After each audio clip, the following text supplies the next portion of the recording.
Now we're in 1999. First two Resident Evil games were huge successes, and the game devs that we know and love down at Capcom were of course working on new installments. Not just one this time, but they were working on 3 via separate teams. Well, Resident Evil 3 was being produced by Hideki Kamiya on the PlayStation, and 2 other separate teams were working respectively on what would later become Code Veronica on the Dreamcast and Resident Evil 0 on Nintendo 64, as well as one more side project in the main series. Development was going great until Sony announced the PlayStation 2.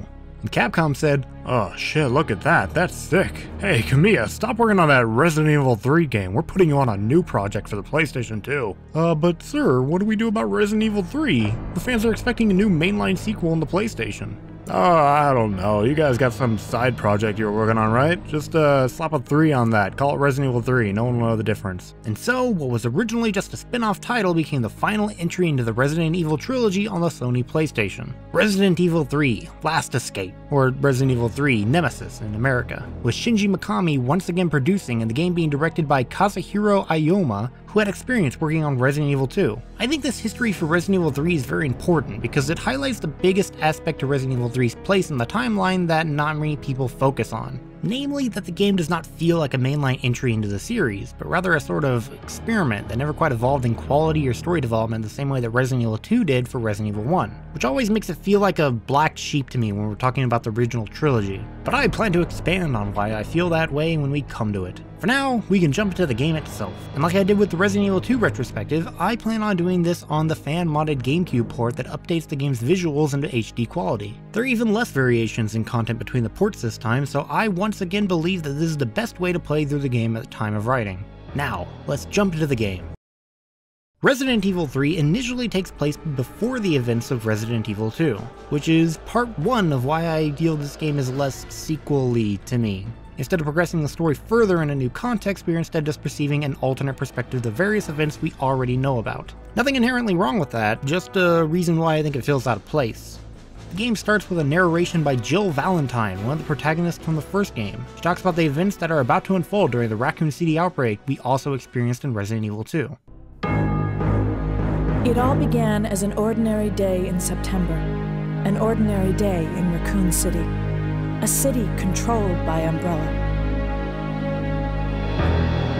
No one dared to oppose them, and that lack of strength would ultimately lead to their destruction. I suppose they had to suffer the consequences of their actions, but there would be no forgiveness. If only they had had the courage to fight. It's true that once the wheels of justice begin to turn, nothing can stop them. Nothing. It was Raccoon City's last chance, and my last chance. My last escape. Holy shit, Jill has no fucking chill. So everything Jill just said to us is basically monstrously horrible, but in case you aren't sure why that is, let's do a quick recap of the events of the first 2 games. Jill and the rest of the STARS units were sent to investigate some cannibalistic murders in the Arklay Mountains, where they find the Spencer Mansion, which served as a secret cover for biological experiments and monsters from the Umbrella Corporation. The majority of the STARS unit dies, including Albert Wesker, their former captain who also turned out to be working for Umbrella. Then the mansion explodes and it takes all evidence along with it. Jill and her crew run back to Raccoon City to report on what they saw, but it turns out that returning while covered in blood and scratches with no evidence and a dead captain is not a very good way to present your case. To make matters worse, the events of Resident Evil 2 show us that Police Chief Irons is also working for Umbrella and is hindering the STARS unit from making any progress. Then, Raccoon City is slowly destroyed by the outbreak of the T-Virus via rats in the sewer. This brings us up to what Jill just said, about how they don't have the courage to fight and how not doing so they suffered the consequences of their actions. I can only assume that she generally means the residents of the city, which is fucking asinine. None of the citizens knew about Umbrella's wrongdoings, and the few that did listen to you were heavily encouraged not to do so by your crazy tales of monsters and conspiracies, thanks to corrupted officials refuting you. Why would the innocent men, women, and children of Raccoon City deserve anything that came from this unpredictable ordeal? These people fucking died horribly, and to portray these thousands of deaths as any sort of justice is incredibly morbid. This initial cutscene also just isn't very good for telling us anything but bad stuff is going to happen. No recap for players who might not have played the previous games, no explanation of what happened in the meantime, just Jill talking about how Raccoon City got what it deserved. If you look online, you can actually find a list of artworks for the beta version of Resident Evil 3 that actually would have had a recap, but for some reason they were all replaced with this still image of Jill slowly sliding across the screen. Needless to say, I think what we got is a terrible way to start the game. Thankfully, the next cutscene is a lot better. It showcases the struggles of the citizens in Raccoon City against a bunch of spooky zombies! It is an action-packed video showing the fruitless efforts of heavily armed people failing the just shoot them in the head rule that everybody else in the world seems to know about. It is also some of the best CGI presented on the PlayStation. And because the focus is more on action and not talking, we don't have to worry about the plastic faces failing to emote properly like in Resident Evil 2. I really like this transition between deployed soldiers and the zombies. It's really fun stuff. Now, Resident Evil 2 had several long corridors filled with enemies to force the player to learn the basic mechanics, like tank controls, the fixed camera angles, how zombies act when they're near you, how fighting is not recommended, etc. Resident Evil 3 begins with a 5-second hallway with one zombie and it ends in a cutscene.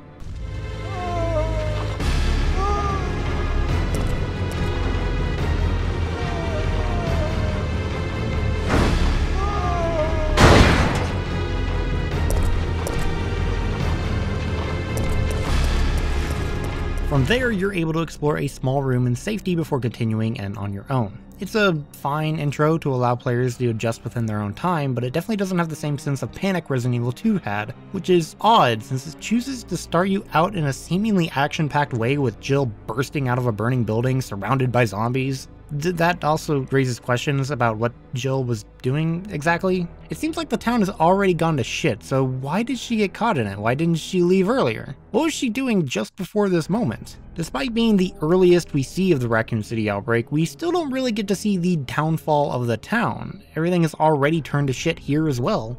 Turns out that the only hint of what Jill was doing before these events that we get to see are located within Jill's diary. A very special file that is only obtained after we acquire every single file in the game. That is a very, very big shame because this file offers some very important context surrounding the whereabouts of other characters from Resident Evil 1 like Chris and Barry. It also highlights some of Jill's PTSD from Resident Evil 1, which gives her some much needed characterization. I have no idea why this crucial information was left as a secret bonus item when it would have felt way more natural to have it be able to be read from the start of the game. Inside the building Jill escapes to, she meets a man named Dario, who quickly chooses to fuck off and wait out the outbreak. He is an incredibly minor character, but what's surprising to me about him is just how much emotion is stored in both his story and acting. He is clearly distraught at the loss of his family via one of the worst deaths imaginable, and afraid that it might happen to him too.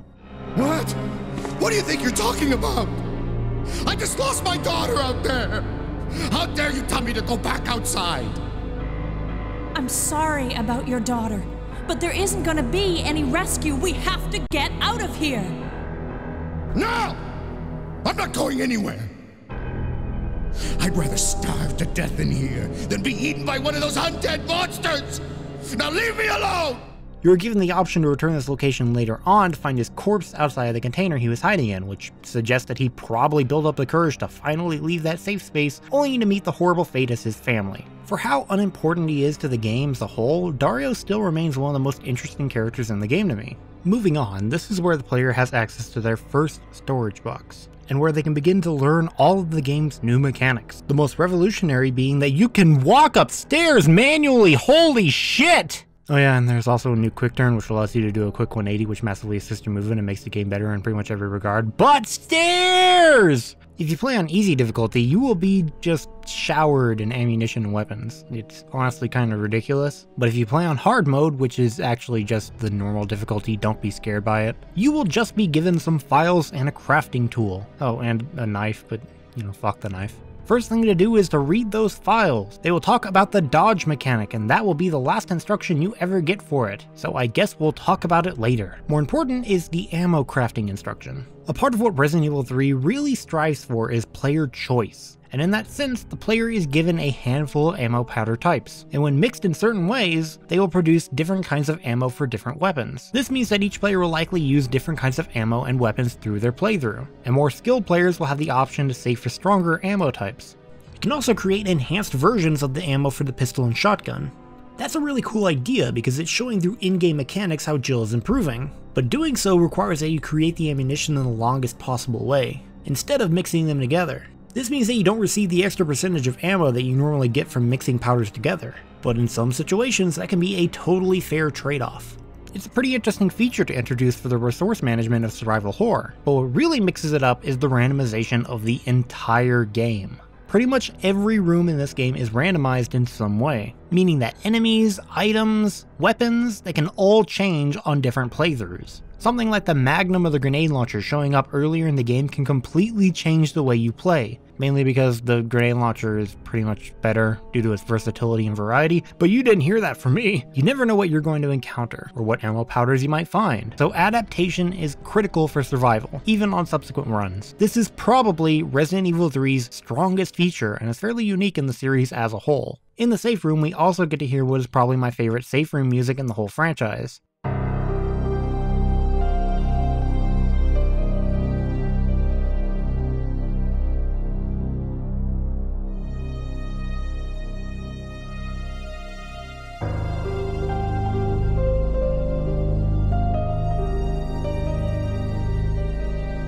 It holds this level of unease in the track that makes sense since we are merely in a single safe room inside of a city that is slowly falling apart. The music in Resident Evil 3 as a whole is significantly more intense than anything before, likely to reflect the game's more action-oriented tone.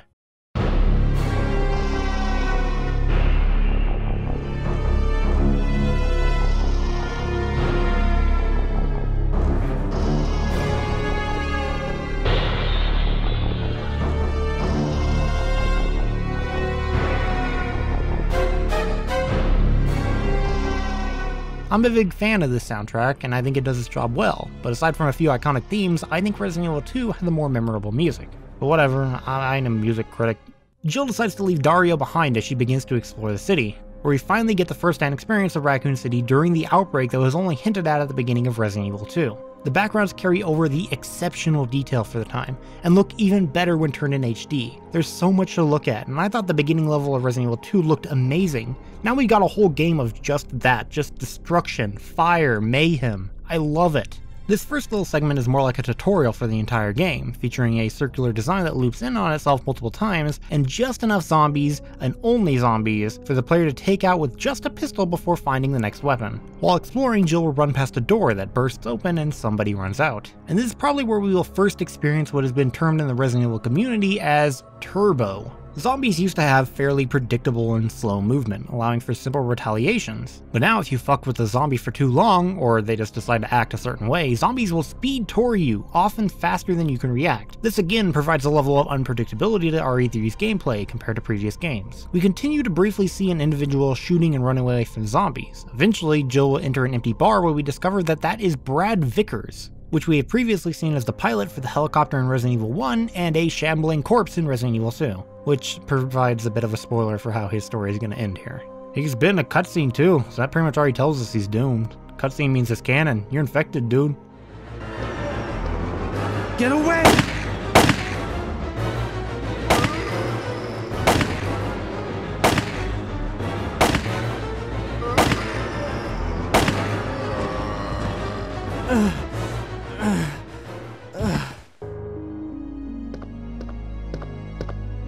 Brad, hang in there. Why isn't someone doing something about this? I didn't know you were still alive, Jill. The police aren't trained for this kind of situation. What could they do? Listen, he's coming for us. We're both gonna die. What are you saying? You'll see. He's after STARS members. There's no escape.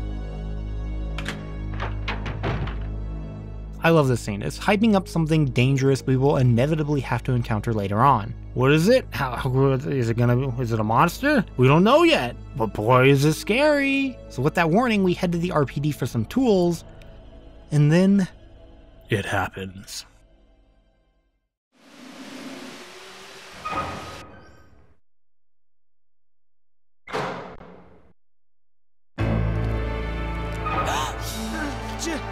Jill! Brad! We've gotta...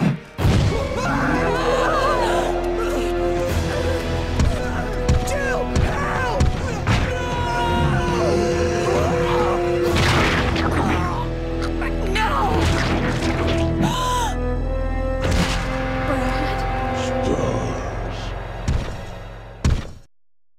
Allow me to introduce to you my favorite character in anything possibly ever, the titularly named Nemesis. I fucking love Nemesis, and more importantly, I think he perfectly represents Resident Evil as a whole. He is a huge, intimidating figure that meshes into the gameplay and story perfectly. When we encounter him for the first time, we see him brutally murder one of the few remaining STARS members, which shows us exactly what is going to happen to us should we fail to escape. That escape is easier said than done though, because he is endlessly relentless and bloodthirsty. Even if we throw everything we have against him, he still just gets back up a few minutes later, and this is maintained through pretty much the entire game.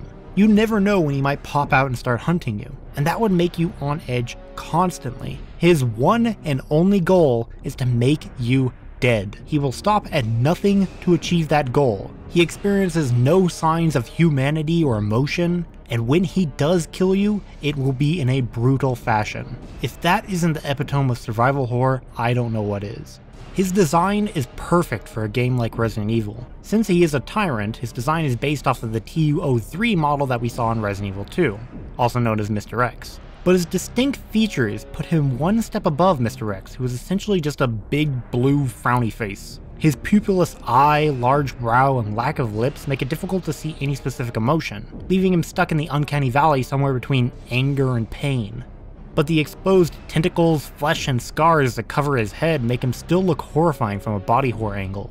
His demeanor is mostly slow, heavy, and powerful, but he is fully capable of bursting into a high-speed run at a moment's notice, choosing only to do so when he needs to, making it seem like he is trying to make his victims feel terrified before he kills them, as he often throws Jill around or holds her up to do his iconic one-handed tentacle move. And to cap everything off is his catchphrase, a single word that shows his one goal.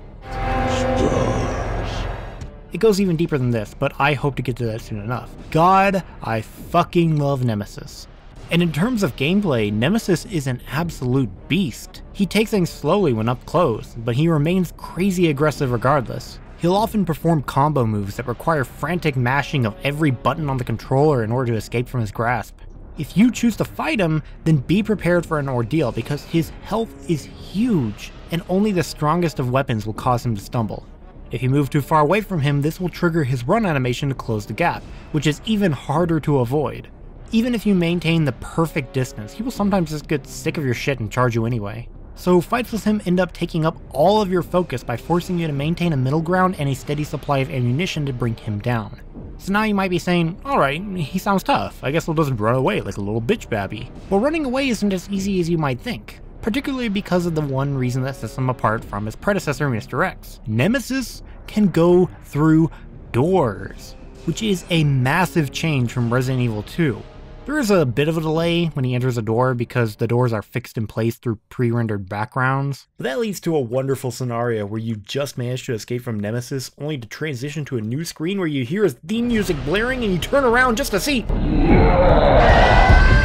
Nemesis's run is actually faster than your own. If he is charging at you, he will catch you, and his punch can turn on a dime. If you're running from Nemesis, be prepared to see this only a few frames short every time you try to get to a door. In terms of his gameplay intention, Nemesis is nearly perfect. He is a strong stalker-type enemy that has the upper hand in pretty much every regard. He has more health than you, he deals more damage than you, he's faster than you, and the only thing that is keeping him from completely tearing you apart are the limitations of the fixed camera and level design. This is what makes Nemesis such a memorable character in his own right, but also an exceptional example of enemy design in survival horror.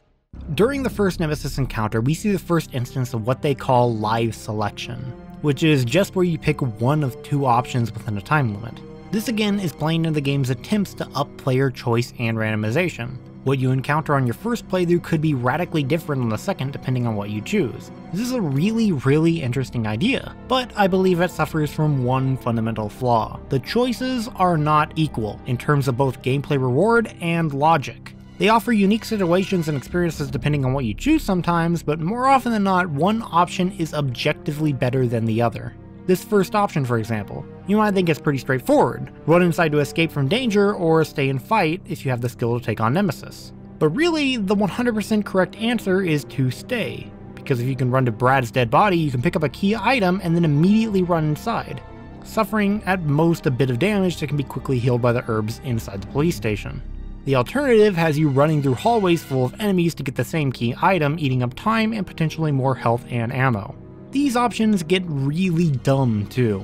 Look at this. The scenario is that you're hanging in a hole with some crates sliding toward you. The options are just fall into the hole and have to avoid some enemies before circling back to where you were, or you can just move. Just move right out of the way and continue at no cost.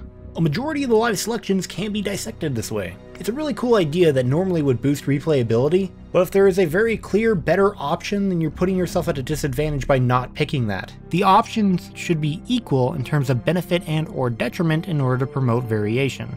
And before we run inside the police station, let's quickly talk about how Brad dying here doesn't really make sense. We can clearly see the tentacle go straight through his head, or at least what is implied to go through his head, which would mean that it would probably destroy the brainstem, which means that he wouldn't turn into a zombie. But if we're assuming that the Brad zombie in Resident Evil 2 is canon, which kind of is because they hint towards it in this game, then it doesn't make sense. Anyway, after fighting Nemesis or running away, Jill enters the RPD, which is basically just a copy-paste job from the map in Resident Evil 2, except in the worst way. The manner in which it is played here does not give people who have also played Resident Evil 2 a very unique experience. It's kind of just the same map except much smaller and thus worse. And since this game was released just a year after Resident Evil 2, it's not like players were holding some kind of nostalgia for the location yet. It's also very unfortunate that this location makes several inconsistencies between the two games, as Resident Evil 3 features both boarded up doors and open doors that are the opposite a day from now despite nobody being alive to change things. There are also enemies that shouldn't be alive in Resident Evil 2 if Jill had killed them, one particular window that should be very broken in Resident Evil 2, and we even find Marvin's dead or at least unconscious body despite the fact that he is still barely alive in Resident Evil 2. This is a blatant case of reused content that not only doesn't offer anything new that couldn't have been done elsewhere, but also creates inconsistencies that we have to shrug off as, it's a video game. So the whole reason why Jill is going into the RPD was to retrieve her lockpick, which seems to be just a paperclip, so I don't know why she'd go through this much trouble for it, but whatever. Just as Jill is beginning to leave the police station, we hear a radio transmission that tells us that somebody out there is still trying to survive.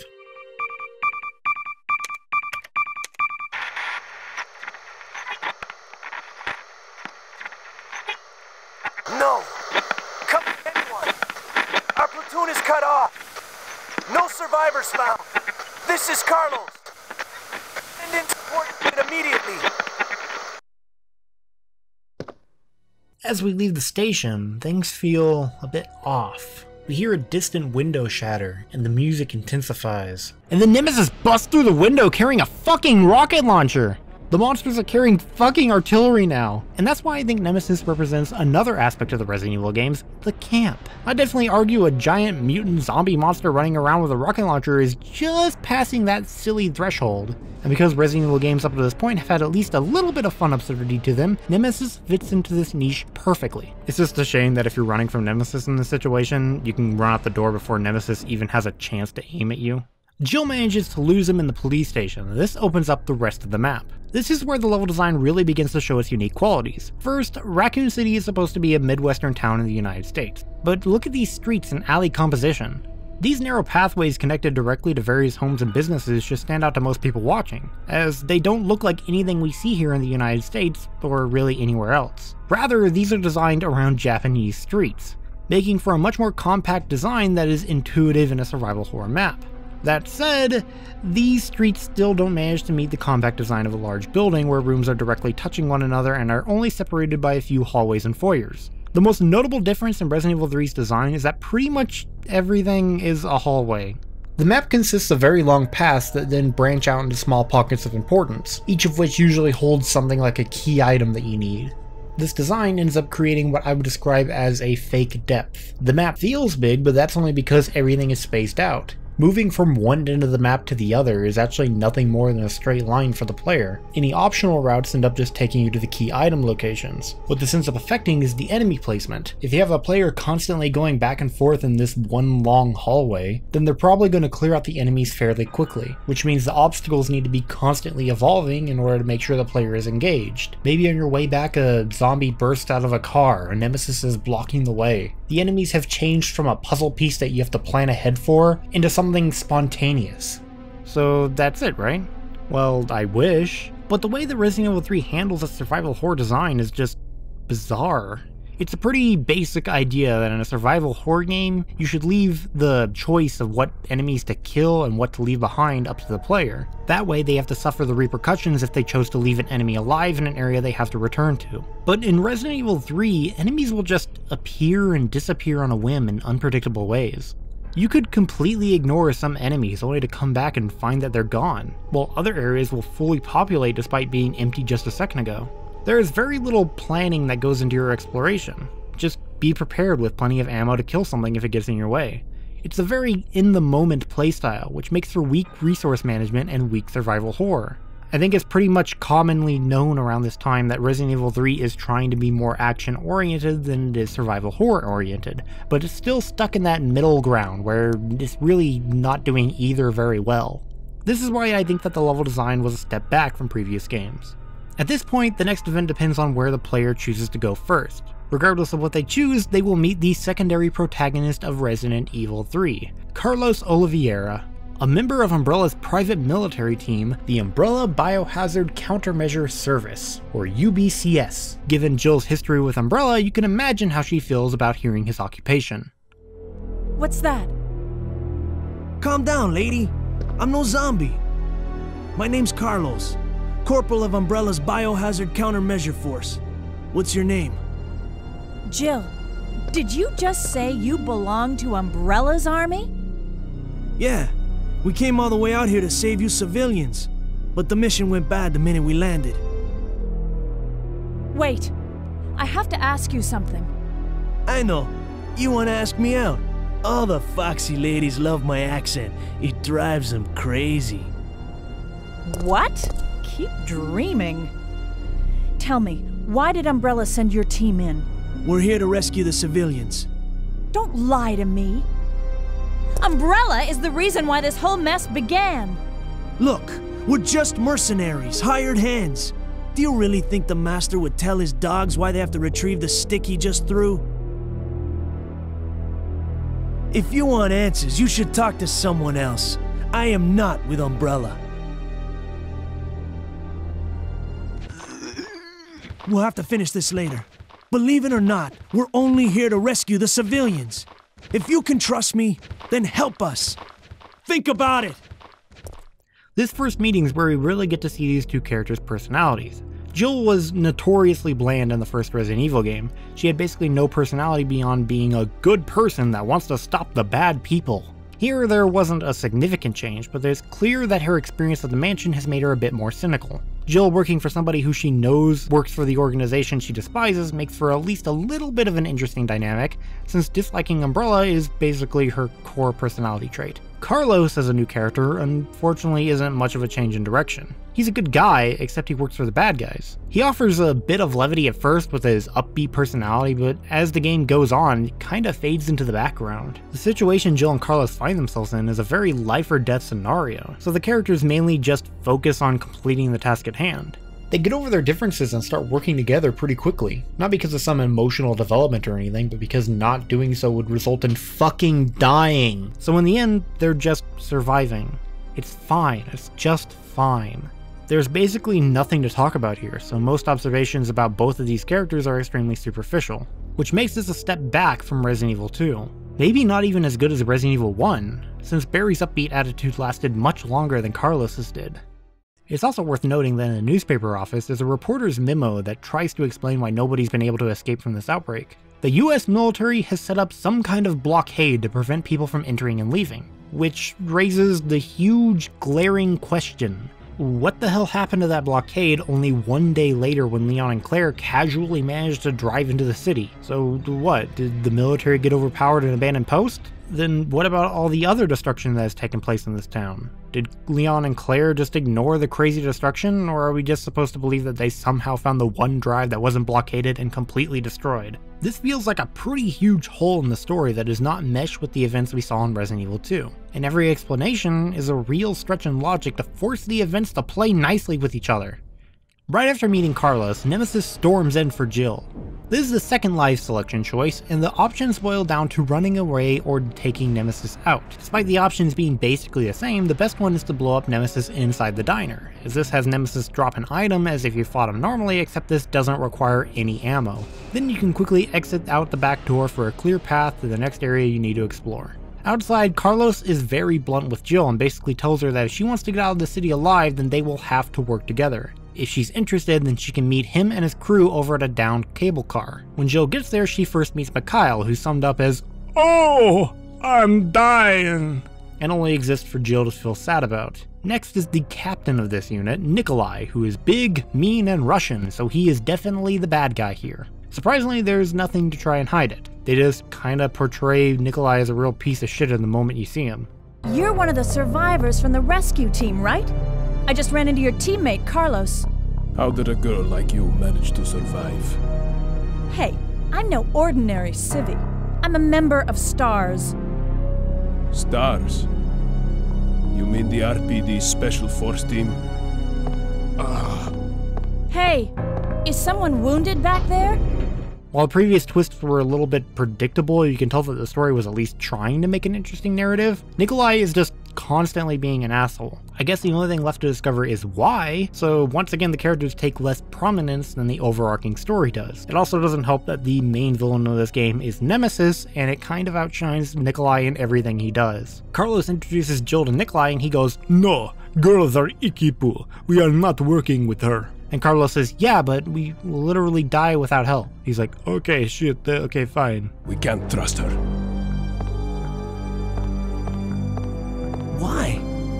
You don't want to defend yourself, Jill? You don't want to say something like, "I'm basically a fucking super soldier with experience handling monsters"? No? Just let Carlos fight your battles for you? Okay. And once you're done with this conversation with Nicholai and Carlos, you're given a side pack which boosts your inventory to, holy shit, 10? In the survival horror game where inventory management is crucial, you get 10 fucking slots? 8 slots is almost overkill. 10 slots is fucking ridiculous. Seriously, from this point on, you will be able to load up your inventory with any number of weapons, ammunition, key items, or health without it ever running close to filling up. 10 slots is ridiculous. Now our objective is to retrieve items located in every corner of the map, so we can repair this cable car in order to escape while we dodge Nemesis's sudden interruptions. Here's where I think Resident Evil 3's lack of creativity really begins to shine, unfortunately. Every single one of these locations follows the exact same formula. Use a key item to get the item needed, then a bunch of zombies attack, then you move on. One of these attacks seemingly kills Nicholai, but come on, you know he's not dead. My favorite of these attacks is in a moment during the gas station sequence. Carlos just happens to come inside with you when suddenly a bunch of zombies attack. Oh man, this is crazy! How will Carlos survive all those Oh, he's fine. And that's it. No more tension. We're done. The problem just resolves itself with no input from the player. I think it's supposed to be a little character moment between Jill and Carlos, but because the tension almost dies immediately and there's no actual sacrifice being made because nobody actually gets hurt, I feel like this is almost comical. It feels like there may have been an engaging action sequence here, but it was replaced for some ham-fisted character development. The game's idea of a struggle is just, we spawned like 10 zombies outside, have fun, which is a shame because there's so much more they could have done. Specifically, I think a fairly wasted enemy type are these unique monsters that were introduced in Resident Evil 3. Resident Evil 1 had hunters, Resident Evil 2 had lickers, and Resident Evil 3 has the drain Deimos, and their stronger poison variant, the brain sucker. Let's make that very clear. This is a drain Deimos, this is a brain sucker. You have no idea how often people mix these things up. They're kind of this enlarged flea creature that has grown so rapidly its exoskeleton couldn't even keep up, leaving protruding muscles hanging off its body. They climb on walls and on ceilings in order to pounce on people and drink their yummy, yummy brain goo. That's all a really cool description and design. It's just too bad that none of it is in the game itself. It all came from external materials. Drain Deimos have basically no presence in the world of Resident Evil 3, and what they do get feels kind of like diet liquors. They tried to do the same thing with Resident Evil 2 did, where you casually wander around and see an Uggo monster in the corner of the screen for just a second. Except this time the monster is in the same room as you, but it chooses to ignore you. Plus you have a much clearer view of the drained Deimos than you did of the liquor. Then with the liquor, you could see multiple mutilated bodies before being greeted by a CGI intro of the creature itself. In RE3, the drained Deimos just appears in a brief cutscene before you can even check out the body of his victim. It's things like this that really make you appreciate how good the liquor's intro was, because apparently it cannot be replicated. But the unique design of the bug monster seems like it would involve some greater impact on the world around it. Hell, even the giant moth had some crazy slime room dedicated to it in Resident Evil 2. And it was also one of the few enemies that can make use of the poison mechanic. The Brainsucker variant is probably the only enemy that has a chance to poison you, because spiders still suck. But that's only if they end up using their acid attack, and that's also assuming that they show up whatsoever. This makes poison as a whole, and the blue herbs you may cautiously pick up in case, seem really pointless. Drained Deimos are just here, and it really sucks that they weren't utilized for one of these required encounters.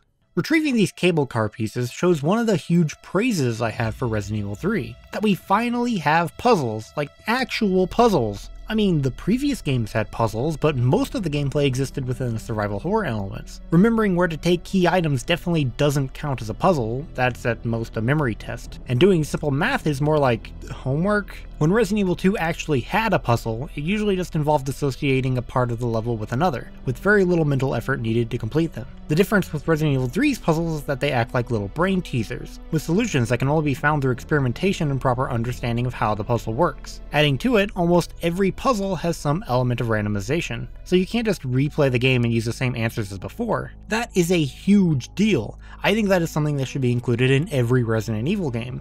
I find these to be both the best and worst puzzles in the series so far. The worst because they go all in on the difficulty of some of these. The water symbol puzzle still fucking haunts my dreams, Jesus Christ. You have to arrange 3 layers of blocks so they overlap in a specific way, and I never don't have trouble with this. I know somebody's laughing at me because I'm a big idiot who can't solve the puzzle, but I mean, come on, I've watched people play this. Nobody fucking gets this their first time.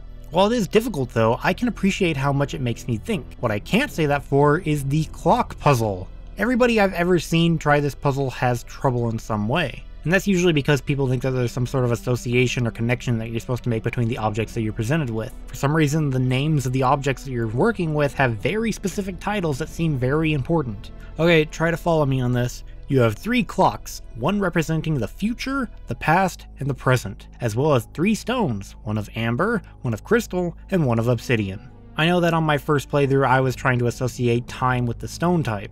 Like, amber's really old and it often holds fossilized material in it, so maybe that's the past? And crystal balls tell the future, so crystal is the future. But no, get that shit out of your head. It's a lot more boring than that. Each stone will move the clock forward and backward a set amount when placed in a certain clock. So that means in order to tell what each stone does, a new player will have to try every single option in order to learn the rules. I think this puzzle is just terrible, and it slows the game to a halt for all of the wrong reasons. For the most part though, the other puzzles are very simple, and they only take a few minutes to solve, but a skilled player could do them faster. So for the most part, I think that the puzzles are a huge win for Resident Evil 3.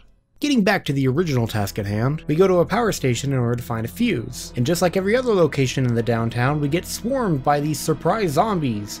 After you open up one of the doors and pick up one of the items, you are given a new life selection. The options that you're given here are to either run out the back and abandon everything that you haven't currently picked up in the substation, but if you accidentally picked up the weapon first and not the fuse, that means you have to go back inside anyway, and now the substation is full of zombies, so that means if you need to go back inside to get a key item or the optional weapon, you're going to be expending at least some ammunition, or you can just pull a lever and immediately shock all the zombies to death. The cost of doing this? The puzzle that you already solved once will be slightly different. What a fucking mess of a life selection.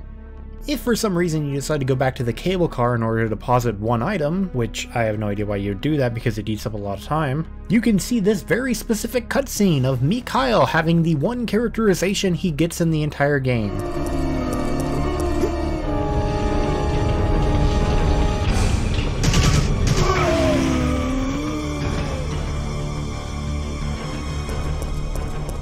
Mikhail, do you have some kind of death wish? My people, they were wiped out by these monsters.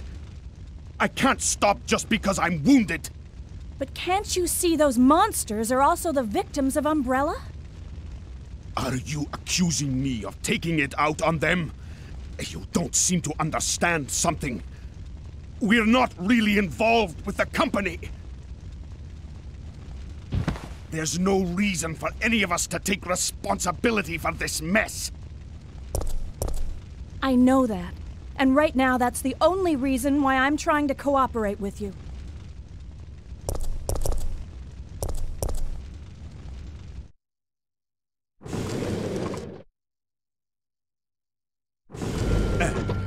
Sorry. I feel so useless. Don't. You fought hard and have the wounds to prove it. But I'm still alive. My men aren't. Don't think about that now. Just rest. Jill, they're dead. They're zombies, Jill. What the fuck are you trying to argue here? Would you rather he just do nothing and let the cable car become overrun with zombies? He has to kill them. And what, you're defending them? Why do you show more compassion for fucking zombies than you do for the people of Raccoon City?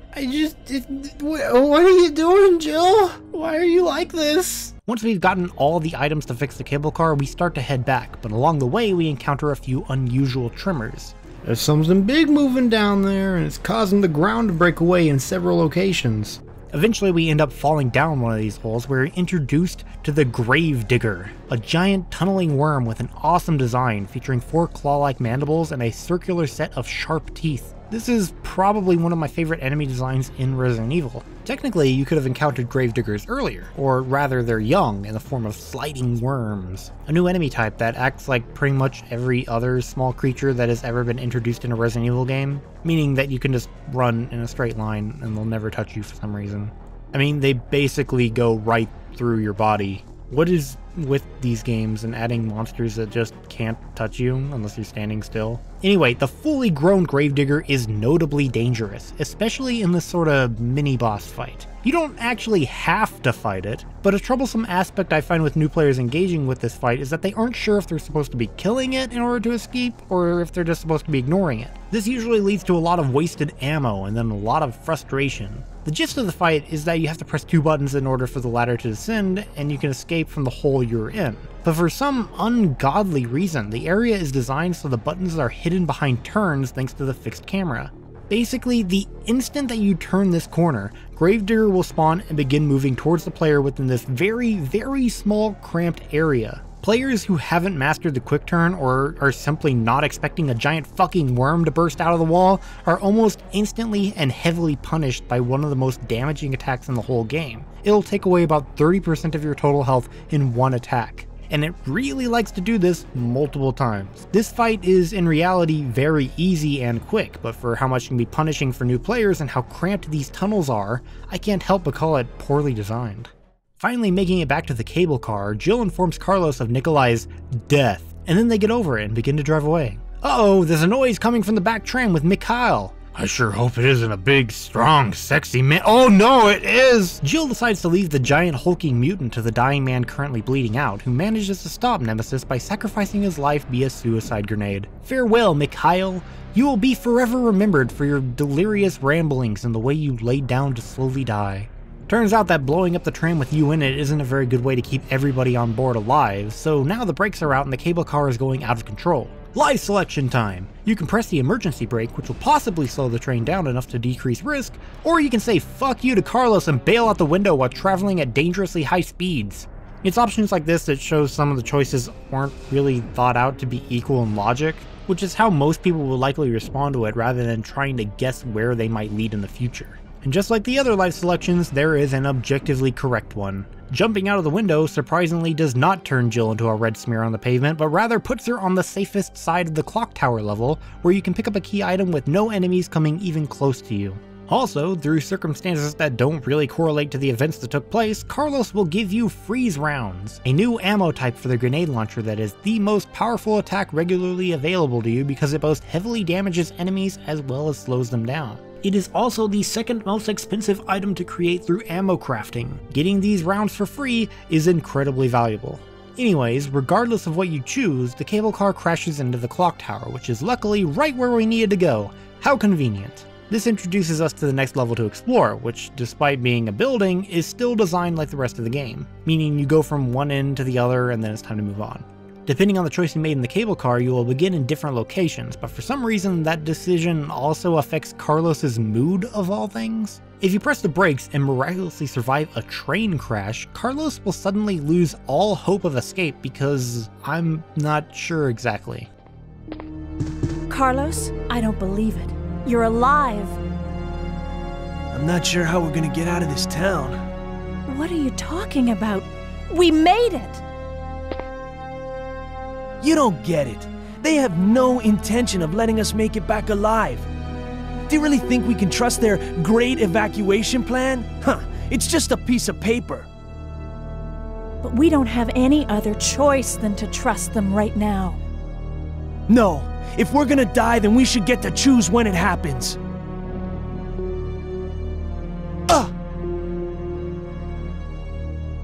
So that's it then, huh? You're giving up? No, I can't handle it. There's no reason to believe that the helicopter won't come to save them. At this point, Carlos isn't aware of Umbrella's wrongdoings, he just thinks that some other mercenary like him is going to come and pull him out. The last they saw Nemesis was his charred corpse flying off the back of the train, and they literally just defeated all odds to survive both a city full of monsters and a high-speed crash. I have no idea where this sudden melodrama came from. I'm not giving up! Shut up! Leave me alone! In this here clock tower, you can also find a mine thrower on a fallen soldier. I like the unique idea of the weapon, but personally I'm not a fan of it. For how long it takes for the mines to set off, it doesn't deal enough damage for my liking. And there's many cases where you can actually be hurt by your own explosions from enemies walking into you while mined. For the most part, it's an incredibly forgettable weapon. Of course, Nemesis has survived the explosion of the cable car and has followed us here because he's a tough little lad. And we got ourselves another live selection choice. You can either choose to push Nemesis off the ledge or shock him with the cable.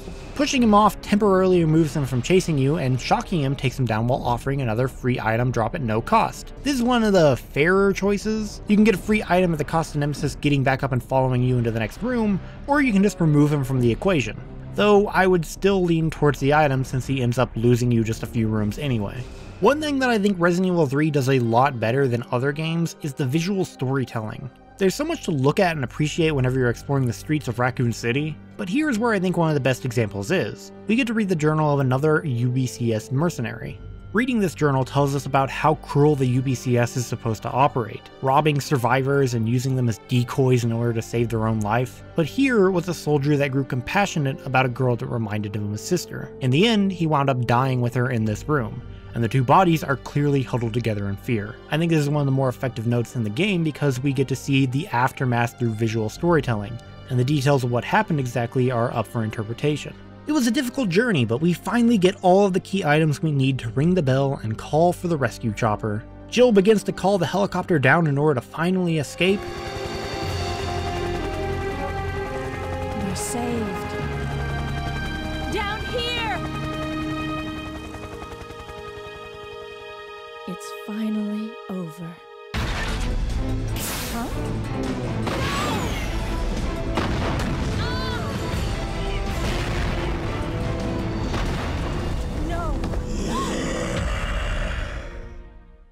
Yeah, probably should have seen that coming. This heavily reiterates just how relentless Nemesis is. Not only is he constantly trying to kill you, but he is refusing to let you escape as well. There is absolutely nothing that can stop this guy.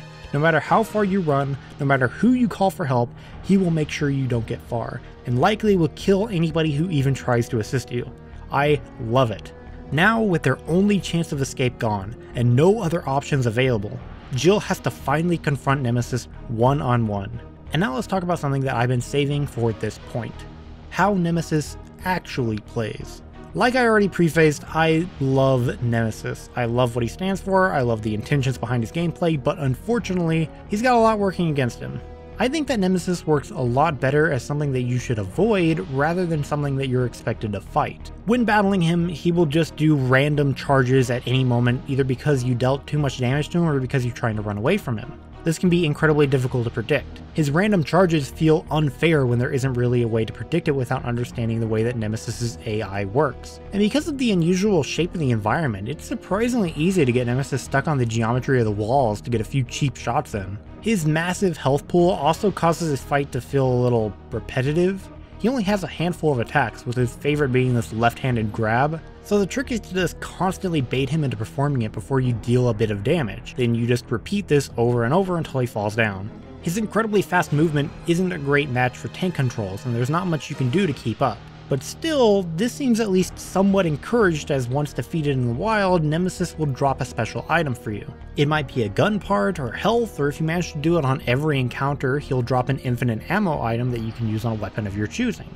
So if you're capable of handling him, then you probably should fight him whenever you can. Wait, no, he didn't drop an item this time. Okay, I guess you should only fight him sometimes? Yeah, Nemesis appears very often, but he only drops rewards after certain thresholds. What are those thresholds? I don't know, I guess we better pull up the wiki, because otherwise we'll just be wasting health and ammo. Well, at least we can predict where he'll follow us, right? Noted that also.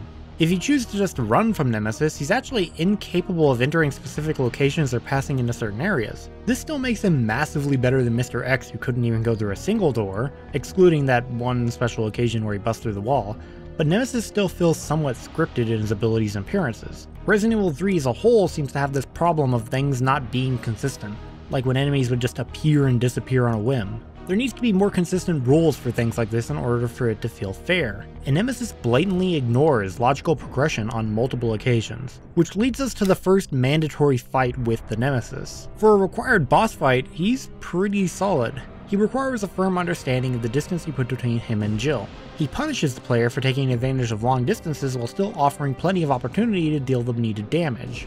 He even incorporates his sick rocket launcher sometimes to shake up the attack dynamic a bit. Also interesting is that at the beginning of the fight, Jill got nicked by his tentacle attack in the cutscene, which, means canon. Jill begins this fight with the unique virus element, which acts the same way poison does, meaning that you immediately start your limping animation and don't have a super clear idea about your current health. This makes this one of the best boss fights in Resident Evil so far, but it's a bit overshadowed by the fact that this particular moveset is essentially repeated every time you fight Nemesis if you choose to do so. One way or another, Nemesis gets defeated and he decides to take a nap in some toasty flames, but the victory is short-lived as Jill begins to succumb to the infection that she was left with. Carlos takes Jill to the chapel inside of the clock tower. At this point, there is a bit of a time jump apparently, but it isn't articulated very well. October 1st, night. I woke up to the sound of falling rain. I can't believe I'm still alive. Jill states that the date is now October 1st, but the game began on September 28th. For the time we've been playing, it's been night for the whole experience, so I can only assume that Carlos decided to take a let's see how it goes approach and wait 3 days before actually attempting anything. Also, apparently nothing of note happened in the meantime. I don't blame people who don't realize that there isn't even a time jump here, because none of this makes sense.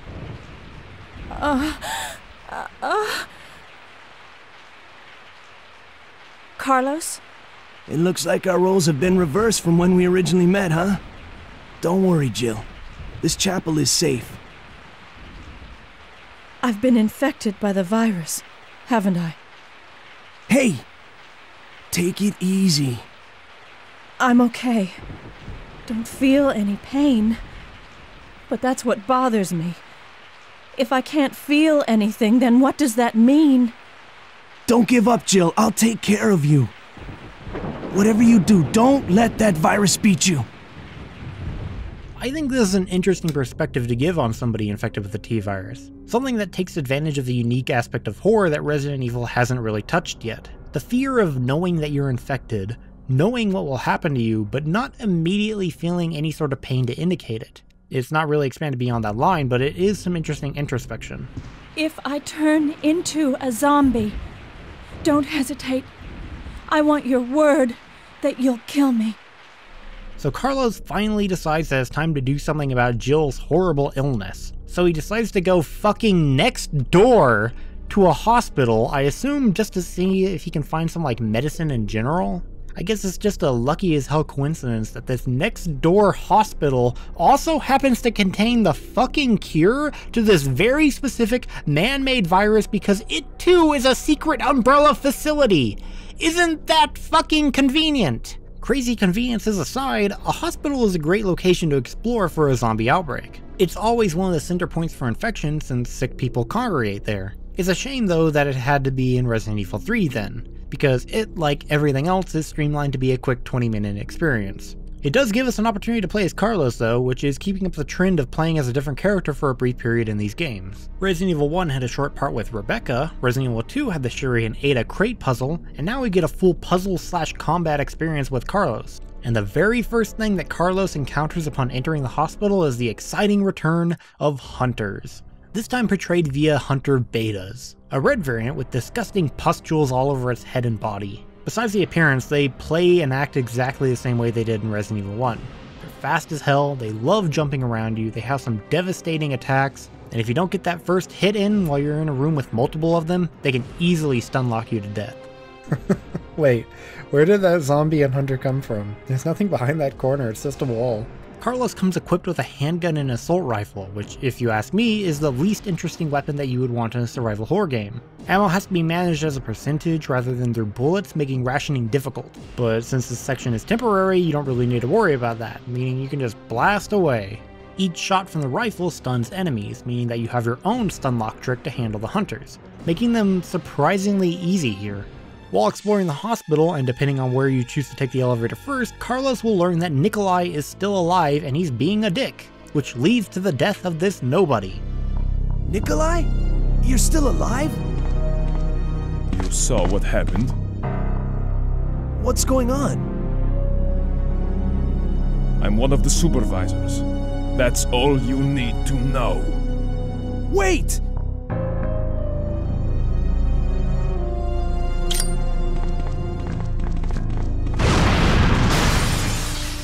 Carlos gathers the ingredients for the vaccine and successfully creates it, but not before encountering another Hunter variant, the Hunter Gamma, which doesn't really have anything unique about it besides the fact that it looks like Cookie Monster without the eyes, and it has a very cool insta-kill move where they'll gobble you down like a plate of cookies.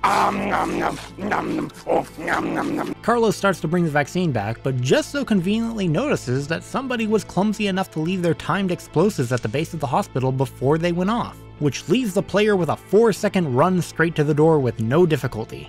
Not sure why this segment was needed at the very end of the area, because despite getting like 7 seconds, there's very little difficulty or urgency to the situation since you were just leaving anyway. Only way you're gonna die here is if you go, where do I go? What do I do? Well, now that the conveniences are finally over, we can head back to the chapel to heal Jill. But something's here with us in the clock tower. A touch I really like here is that you can clearly see the footsteps of something above you following wherever you go. It's a very missable detail. Something is stalking you on the floor above, something big, and it doesn't take long to figure out what that thing is.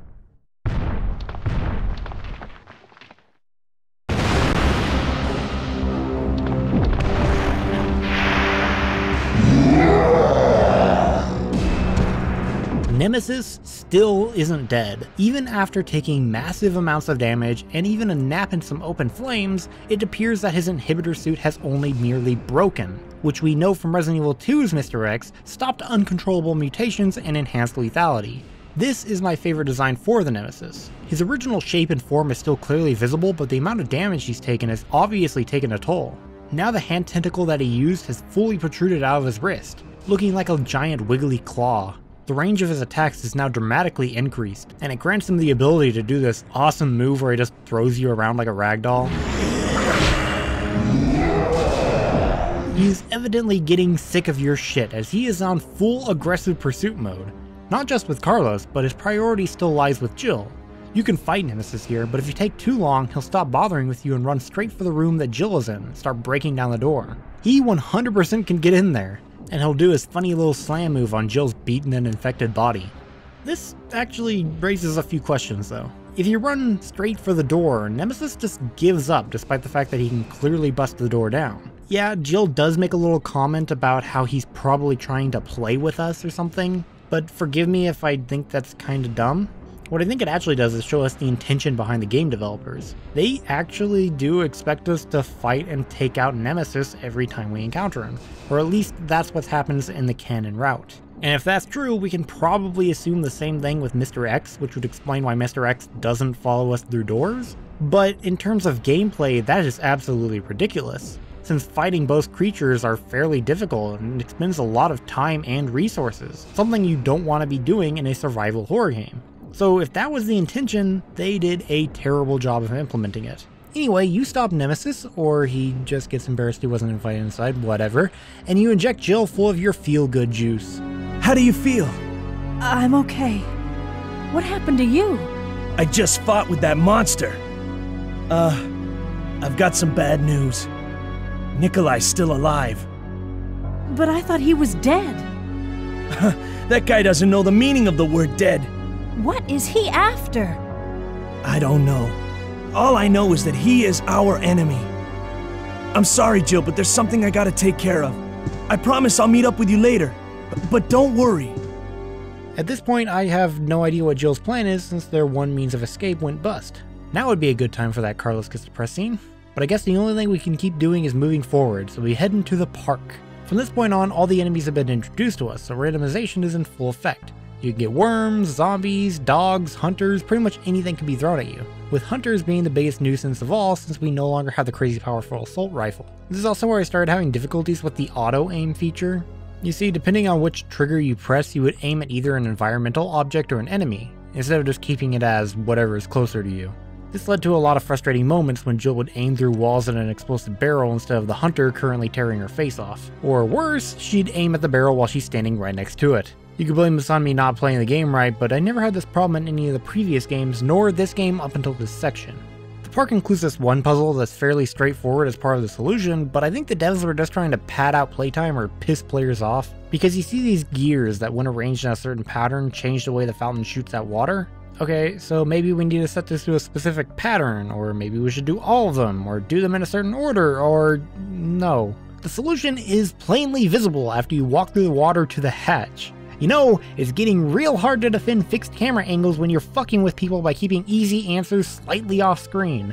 Jill finds an abandoned cabin in the park's graveyard that also happens to be a secret base detailing the ulterior motive behind Umbrella sending in the UBCS to save civilians. How convenient! So the reason why Nicholai has been such a dick this whole time is because he's been doing Umbrella's dirty work, as he was assigned the duty of monitor. First, he's tasked with recording the effectiveness of the bioweapons Umbrella has developed. Second, he's tasked to destroy the hospital, as it is connected directly to Umbrella and has valuable evidence. And lastly, he's supposed to be watching Nemesis, since getting rid of the remaining STARS members is crucial to preserving their innocence.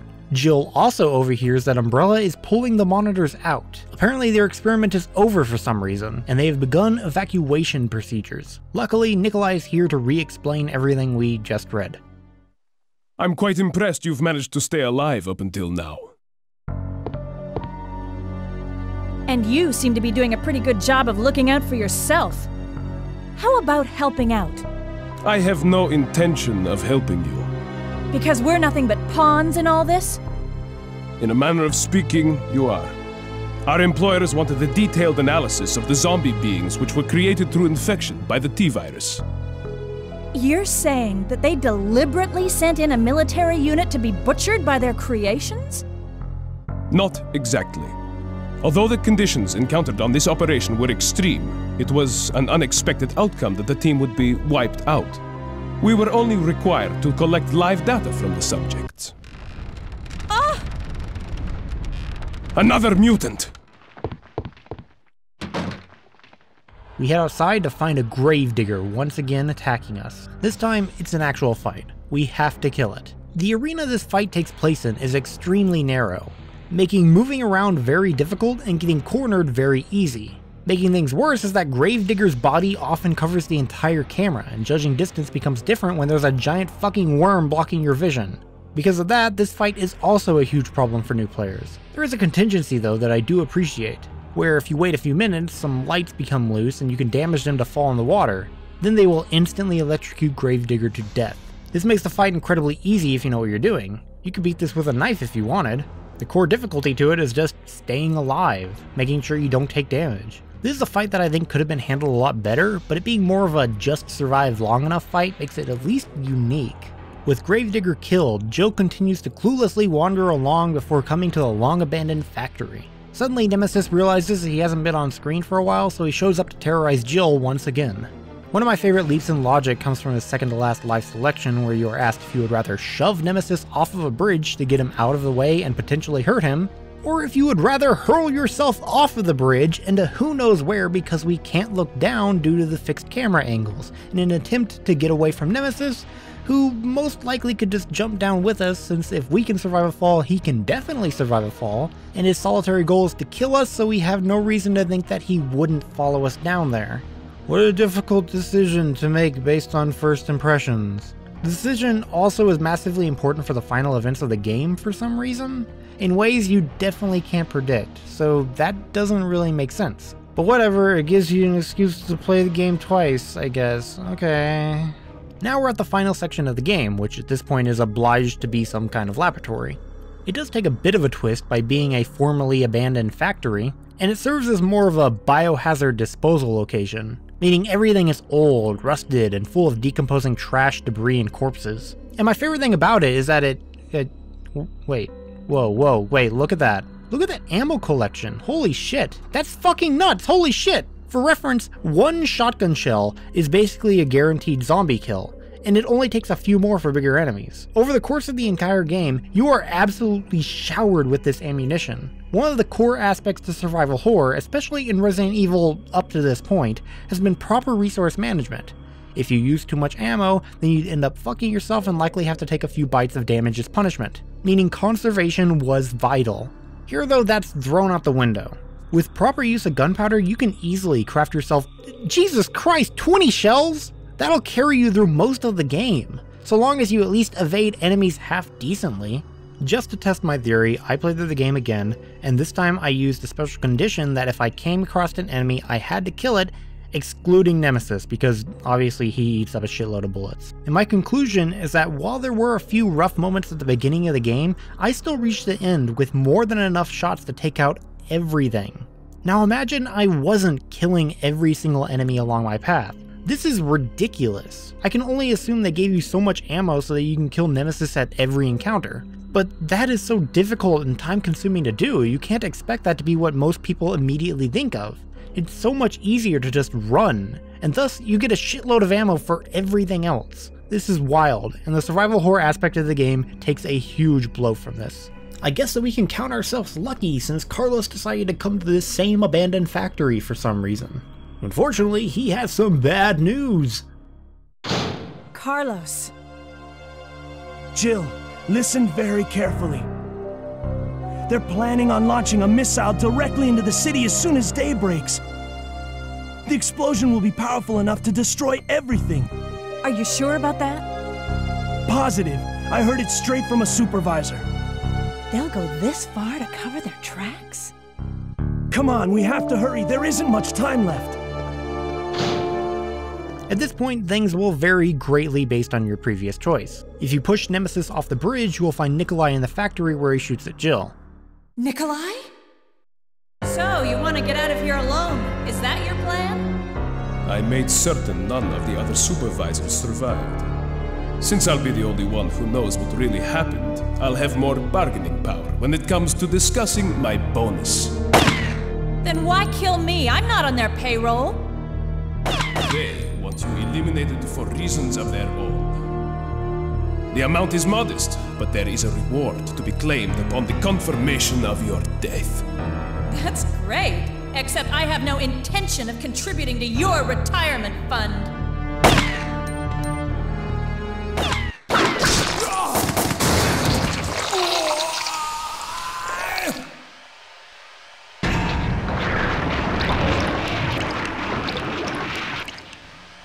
Then, for some reason, Nemesis chooses to kill Nicholai through the vents, even though he's not part of his objective and was posing no threat to him.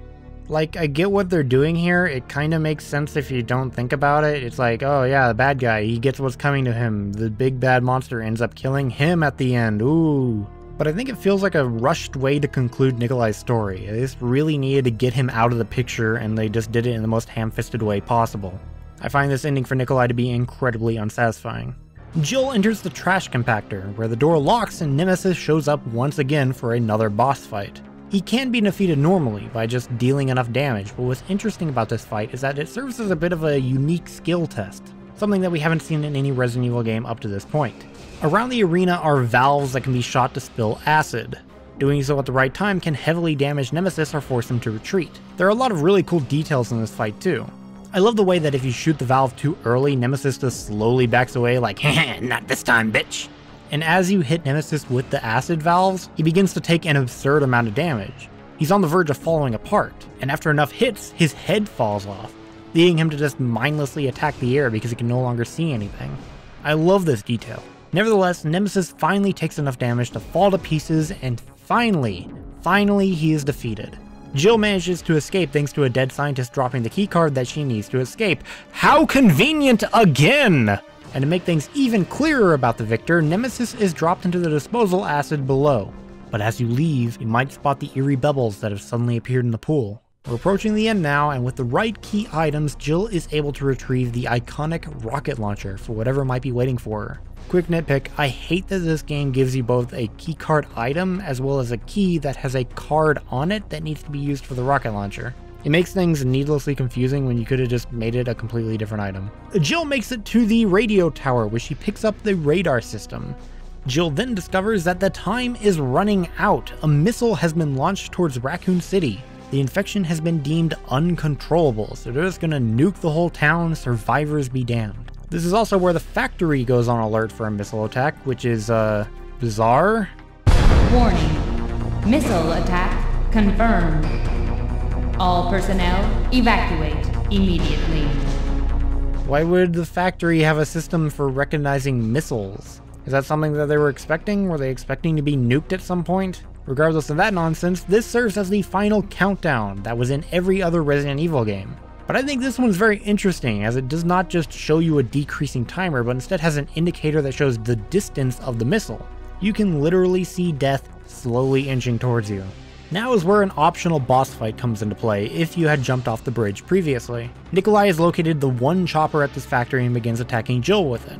You can get an extra life selection here where you can talk to Nicholai until he leaves, which eats up a bit of your time, or you can fight the helicopter, no questions asked, which eats up your time and ammo. The fight itself isn't very fun either, you just shoot at a moving target while he fires missiles at you. Then he goes down and Jill moves on right away. I don't think it's a very good fight.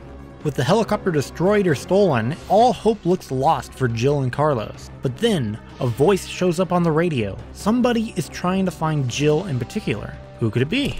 This is John Shep. Over. I've come to retrieve Jill. I can see there's no time left to bring her back. This is the stars. Please come in, Jill. Here. Are you there to come? Come in. Hey! He just called your name!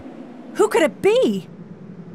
It doesn't matter! And boy, isn't it convenient that Jill has friends that know to look for her in the form of specifically a helicopter and is close enough to successfully reach us? We're on the verge of escaping now. We just need to reach the landing area.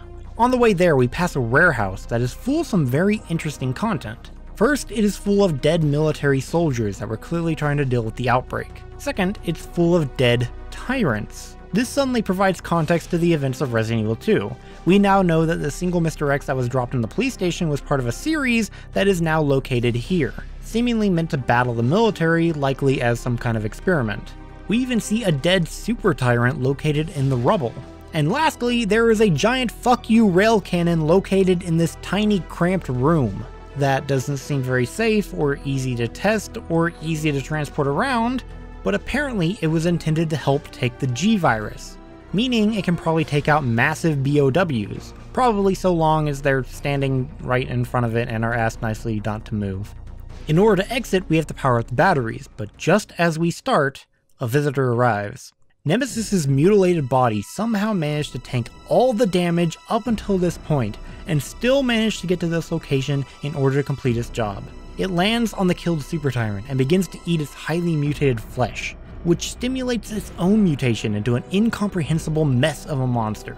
Now, it's an interesting design for sure, but personally, I'm not sure I like it as Nemesis's final form. Nemesis has a very iconic look to him, one that was slowly evolving as we played the game. But this iteration is basically unrecognizable to his original form. No face, no iconic lipless teeth, no humanoid figure whatsoever. Instead, it has large squid tentacles, inverted ribs, and a brain on the outside for some reason. It might as well not even be him. At this point, it could be any monster. In Resident Evil 2, G still carried over his recognizable features into his final form, but Nemesis doesn't do it here, and I'm not a fan of that. The fight itself isn't very hard either. It feels more like one final victory lap in order to climactically end things off, rather than the final test of skill and resource management that you'd expect. You are tasked with activating the last few batteries in order to start the rail cannon, which begins to fire at set intervals. Once that is done, you need to deal enough damage to Nemesis so it causes him to escape back to his little safe space and begin munching on the tyrant's corpse, which just so conveniently happens to be located directly in front of the cannon's shot path. I'd say this final fight is a show of how skilled Jill is at adapting to her environment and how she won the fight by not using her own weaponry but by utilizing what she's given, promoting brains above brawn, but that would be ignoring the insane amount of conveniences that occur here. Nemesis tracks Jill to the one room with a massive fuck you railgun that still happens to work, even after blasting a hole through random machinery that I guess wasn't important to its functionality, and happens to be aimed at right where it needs to be, where a super tyrant also happened to die at. It doesn't take a rocket science to figure out the best way to handle this situation. Shit's basically lined up perfectly so Jill barely has to do anything. And that's why I think this fight is really unrewarding to complete. It isn't difficult from a story or gameplay perspective. Sorry to deflate the sense of achievement, but that's why I'm here, to ruin it for everybody. So Nemesis is defeated and we begin to head for the exit. But right when we get to the door, we get the final live selection. Nemesis is somehow still alive, even after all of the punishment he has endured. And he's going for Employee of the fucking Year because he's still trying to kill Jill. Now we got the final choice. You can bail if you're a fucking pussy, or you can finish this shit like the badass you are.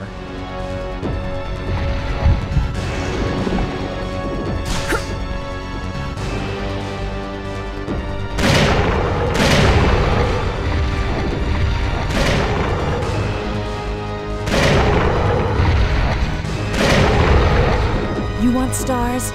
I'll give you stars.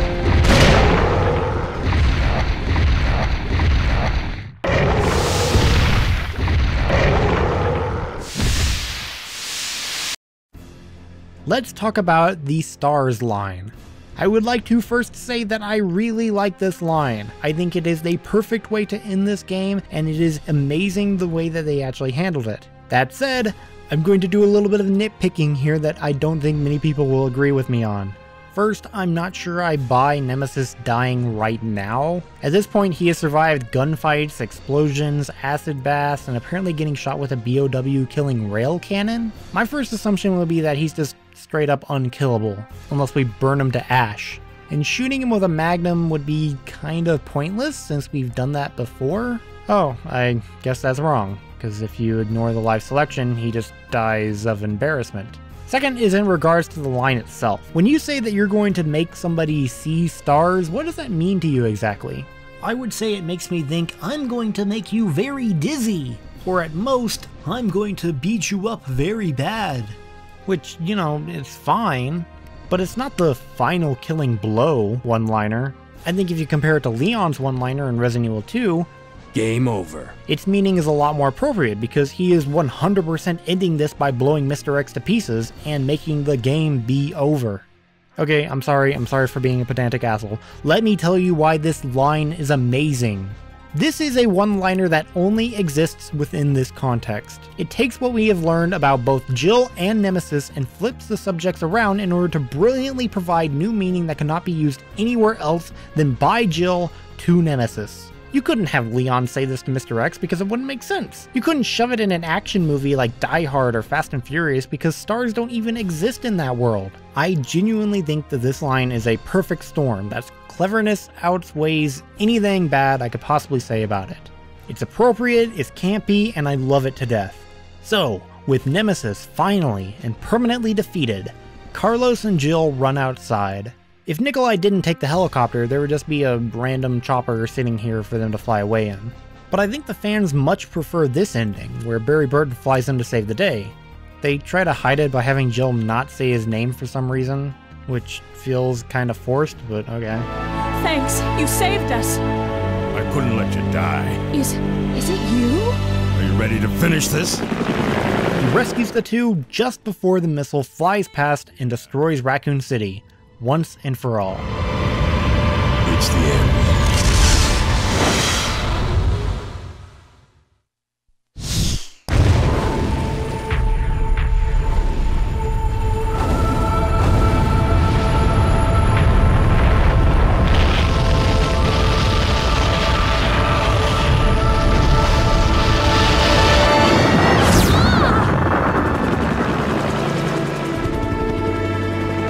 That's it.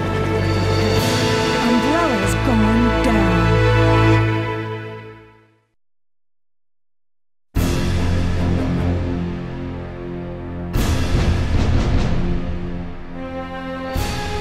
And now we have a rather unfortunate turn of events. It seems that the President and the Federal Council have passed judgment over the civilians of Raccoon City. The President and Federal Council have ruled that the Bacillus Terminate operation is the best course of action for this extreme situation, and have since executed. Based on that fact, Raccoon City has been literally wiped off the map. Current reports have the death toll surpassing the 100,000 mark. Our hearts go out to those poor civilians of Raccoon City.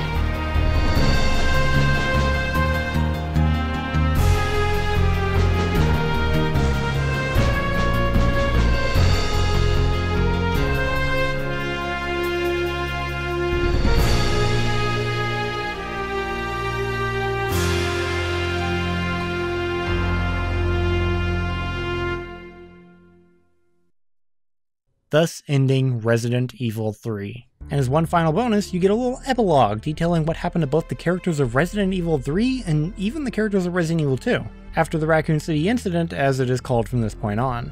The catch is that you only get one per completion, so, you know, I hope you like the game enough to beat it 8 times. Here's a quick summary for you though.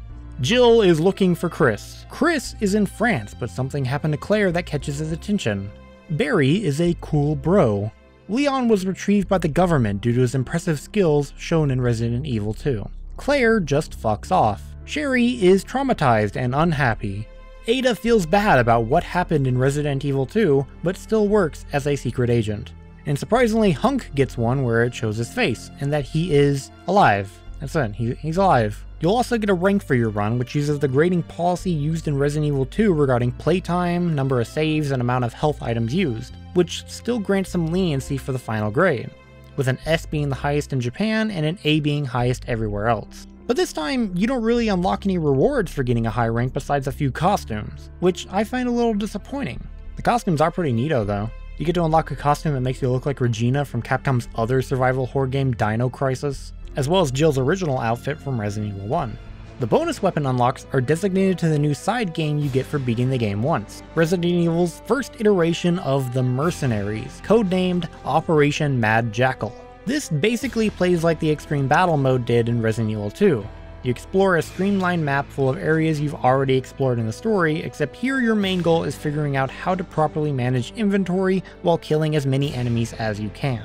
Killing enemies grants both a time bonus as well as money that can be spent in the shop to buy super weapons for the story mode, and killing monsters very quickly back to back results in a multiplier bonus. But if you try to kill everything, you will quickly run out of bullets, so what do? Well, you need to rescue survivors that are located in specific areas and who die if you can't reach them fast enough. They'll drop health or ammo, and in most cases, this is absolutely vital. Now, I wasn't a fan of Extreme Battle mode, but here I think it's slightly better. The levels aren't quite as long, and it takes a pretty massive amount of skill to even beat the game with Carlos, who's basically the medium difficulty. Mikhail is the easy mode, as he has pretty much all the most powerful weapons in the game, so you could probably just play the game multiple times as him if you just want to build up money to buy the unlocks. But then there's the hard mode, starring Nicholai. What do you do in hard mode? Why, you use the knife, of course! Completing this mode with a high rank, or really at all, will require perfect mastery of knife usage and the dodge mechanic. Uh-oh, did I go the whole video without talking about the dodge mechanic? Well, that's because it's what the game did too! One note at the beginning of the game, then you can forget about it until you really need it. You can complete the story mode without knowing how to dodge, but it is required here, and it sucks. Dodging is a high skill move that I guarantee most people who play the game don't know how it works, and fewer understand the exact timings needed for each enemy. Basically, you press your aim button or the aim plus fire button at the exact moment before you take damage, which is very difficult to tell on zombies because they don't have any sort of wind up to their attack. They'll just suddenly jump forward to grab you. If their attack animation takes place during the same frames of you raising your weapon, then you will sometimes either dodge out of the way or push an enemy away. Yes, sometimes. Oh god. You get no invincibility frames during this dodge, you are just moving out of the way or interrupting their attack. Because of that lack of iframes, you could dodge into a wall and still take damage. This is particularly noticeable when fighting hunters or Nemesis. This fucking mechanic objectively does not work, and the controls and timing are so difficult to master that most people just end up accidentally triggering it by firing their weapon. And when this happens against specific enemies like hunters, this can actually hurt you. The game is eating your attacks and replacing it with a dodge that doesn't even fucking work. The dodge is trash. It is absolute fucking trash, and you need it for this goddamn run. Clearly, Nicholai was based around the Tofu Survivor. They said, what's hard? Oh, I know, just giving you a knife. But they didn't think any deeper than that. What they missed was that in the Tofu Survivor, you weren't actually expected to kill everything, because the knife's close range and pathetic damage would make it take forever to kill every single enemy. Instead, the focus was on evasion. You even had extra health to make up for all the damage that you'd probably be taking. Well, guess what you do here? Killing enemies with the knife grants a huge time bonus, so now it's your primary weapon. But you still need to be fast enough to save survivors so you can get the few handgun bullets that you desperately need. I genuinely hate this game mode. Constantly replaying it was a miserable experience. But I did it! I got that A rank, and I still can't even fucking afford infinite ammo for all my weapons. Now here I am, A rank on every character, and I still have to play the Mercenaries a dozen more times just to afford everything. I think this was a terrible experience. I would not recommend it to anybody. Play the game with Carlos, play the game with Mikhail. I don't care, don't play it with Nicholai, it's awful. The only thing I got was the fucking bragging rights for the 5 people that are watching this video to the end. So that's Resident Evil 3. And like I said at the beginning of this video, I find it to be the black sheep of the original Resident Evil trilogy. I described it as an experiment, and I stand by that. You take basically the same designs and AI from Resident Evil 2, something that cannot be denied because there is a lot of reused content in this game, but then you throw in a bunch of new ideas, regardless of how well they work for a survival horror game. There were some wins, like the Stalker enemy type in Nemesis, which has nowadays been implemented into so many modern Resident Evil games that it's possibly becoming a staple. And the ammo crafting and randomization offered very unique ways to change up repeat plays, and to keep players on their toes regarding how they need to adapt. If we were going to learn anything from Resident Evil 3, is that these things should be implemented into sequels. However, there were also a bunch of misses that need to be avoided, like the horrible dodge mechanic that simply did not work and often got in the way, or the live selections, which, while a fun idea, ended up being too one-sided in terms of benefits, which removed the point of shaking things up on different playthroughs. The writing also took a step back from Resident Evil 2's mildly interesting characters, and returned to Jill and her bland personality that fails to expand beyond, I'm a serious woman who wants to help people, stop bad people, and stay alive. Yeah, who doesn't want to stay alive? What do you think I'm doing making this video? Daddy needs that AdSense so he can eat tonight. They try to expand on the outbreak that took place in Resident Evil 2, but it ends up conflicting with much of what we saw in that game. And by the second half of this game, Resident Evil 3 is bending over backwards to establish crazy coincidences just so the game can keep moving forward.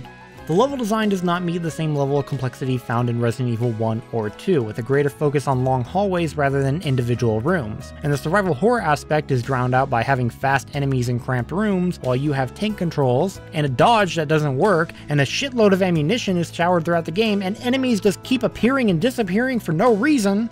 It's just not a very good survival horror game, and because it's still held back with survival horror elements, it's not a very good action game. It's a jack of all trades and master of none. Despite everything I said, I still enjoy Resident Evil 3, if for no other reason than it introduced me to my one true love, Nemesis. Sorry ladies, I'm taken by this hunka. It's also probably the funnest Resident Evil game to speedrun due to the number of things that you need to adapt to, so replaying it is always a blast for me. But flaws are flaws, and I have to say that Resident Evil 3 Nemesis is a very flawed game. I'm giving it a 6 out of 10. Just barely above Resident Evil 1 due to the better looking environments, better voice acting, better controls, and the sheer ambition for trying new stuff, even if it doesn't work. Normally, the next game would be Resident Evil Code Veronica, the game that probably should have become Resident Evil 3. But we have something to stop at first. We need to talk about the very first Resident Evil spin-off game. Join me next time as we talk about the first Resident Evil spin-off, Resident Evil Survivor. Oh boy.